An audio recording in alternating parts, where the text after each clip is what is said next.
conference and I've arrived at the airport very early. Some well-earned people watching. I think he knew I was filming him. And some work. Travelling light with all the essentials. Looking forward to a flight. Arrived in Switzerland all safely, and it's evening as you can see.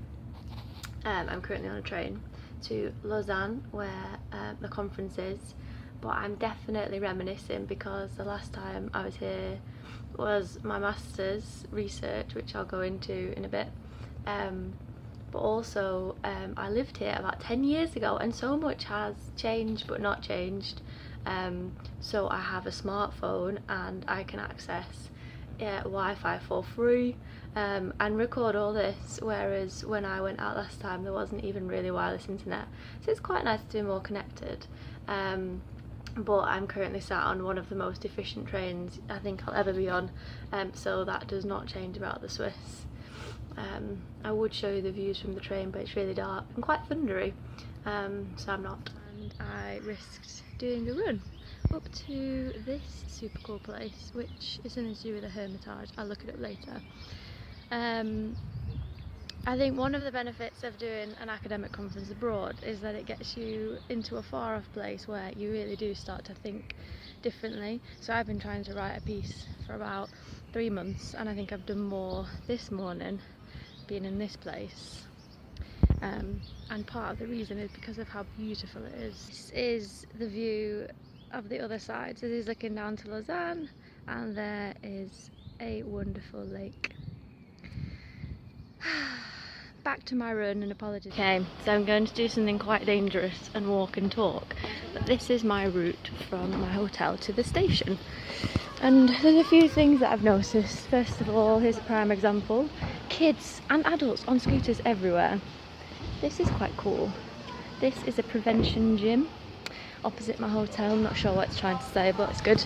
Lots of people talking about that at the conference this week. Lots on health, lots on young people, and lots on whether it should be physical activity or sport, which is good.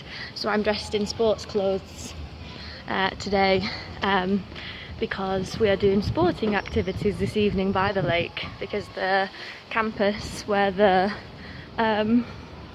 conference is being hosted literally is on this side of Lake Geneva. Sorry, I'm multitasking, trying to do my hair and also watch for cars. This is the coffee place where I've been getting Filipino coffee in the mornings, and I'm wearing my rain jacket today because it's been quite rainy.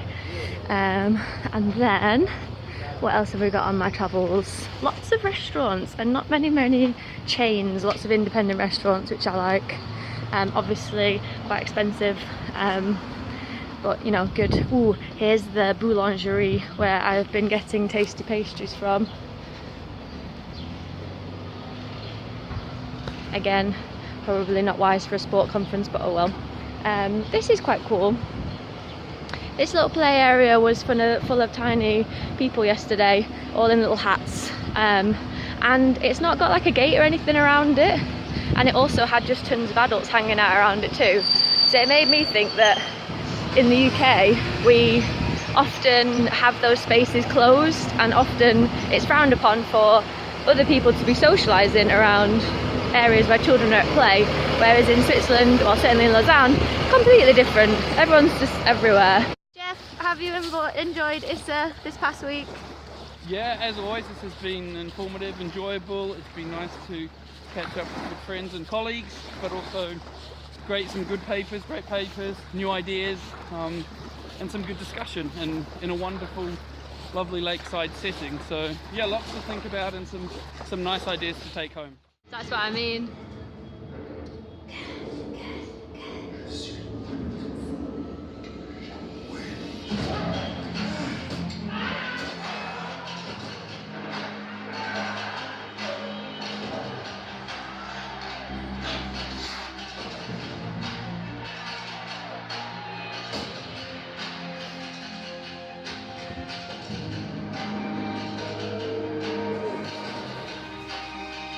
So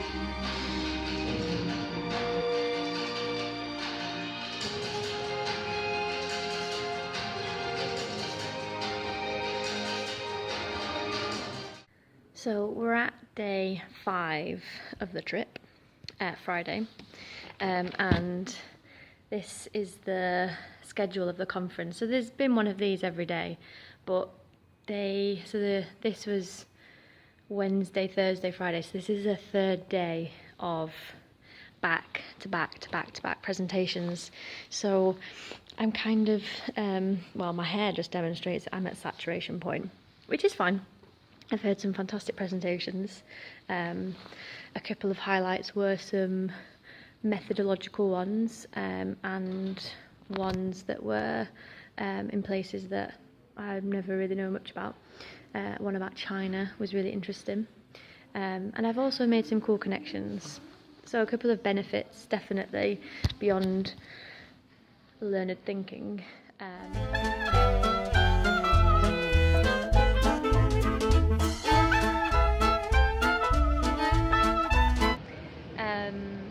And yeah, I don't know, it seems like you guys might think this is super cringy, and that's fine. But for me it's important from a personal perspective, because I want to be proud of my PhD and I'm proud of what I research about, and this has reminded me that I'm proud and proud of other people doing great stuff. But on a more professional note is I want to carry on doing research, and after my PhD I want to keep engaging with these groups and keep expanding and keep contributing to knowledge. Not necessarily in an English university, not necessarily in a university. I think I've learned this week there's a lot of ways that you can contribute knowledge, contribute research, and that value, both personally and professionally, transfers into why the justification of spending a week here, spending the money, spending the time, the effort, making this type of thing, because I'll probably watch this in 3 more years when goodness knows what I'll be doing, probably a pizza waitress in Timbuktu, and either laugh at myself or be like, oh okay, that's when that happened. But yeah, thank you very much for watching my vlog this week. I hope you've enjoyed it, or at least been amused by it. I'm not sure vlogging is my long-term medium of choice to communicate, but I've certainly enjoyed doing this week, so thank you very much for watching.